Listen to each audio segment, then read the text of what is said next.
Hello বন্ধুরা, কেমন আছো সবাই? আশা করি ভালো আছো। আর আমিও অনেক ভালো আছি। চলে এসেছি টুম্পাস কিচেনে। এই দেখো, বিশাল বড় দুটি মাছ নিয়ে।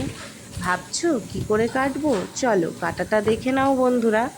আর সবাইকে ওয়েলকাম জানিয়ে শুরু করছি আজকের ব্লগটা। তো দেখতে থাকো আর পাশে থাকো। অনেক অনেক ভালোবাসা দিয়ে ধুয়ে নিলাম। দেখো, ধুয়ে পরিষ্কার করে নিয়েছি। ধুয়ে একদম চকচকে পরিষ্কার। দেখো, চলো কেটে নিই।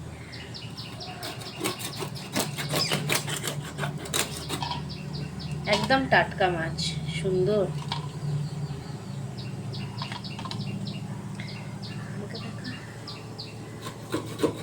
দূরে যায়।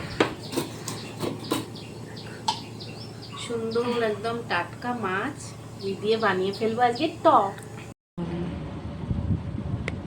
তো এবারে নুন হলুদটা মাখিয়ে নেব। নুন হলুদটা মাখিয়ে নিলে খুবই ভালো লাগবে। একদম টাটকা মাছ। তো চলো রেসিপিটা তোমরা দেখে নাও কিভাবে বানাবো আমি। তো দেখো, টাটকা একদম মাছ কেটে নিয়েছি, ধুয়ে নিয়েছি। এবারে টকটা চাপিয়ে দেবো।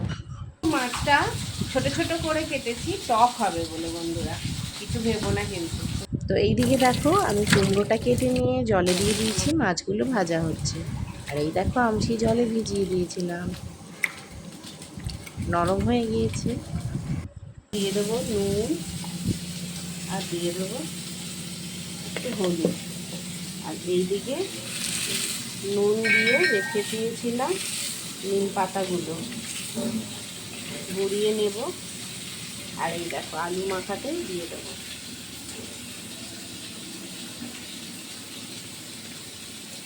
তুলে নিয়েছি। কড়াইতে ওই তেলে দিয়ে দেবো পাঁচফোড়ন।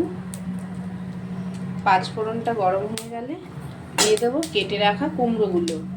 ঢ্যাঁড়স বাড়িতে নেই, তাহলে একটু ঢ্যাঁড়সও দিতাম। তুলে করে নেব। তো তৈরি হয়ে গেছে আমার মাছের টক বন্ধুরা, হয়ে গেছে। আর এখানে সর্ষে বাটা দিয়ে দেবো। নামানোর আগেই সর্ষে বাটাটা টকের মধ্যে দিতে হয়। আর এই মাছ ভাজাগুলো দিয়ে দেবো।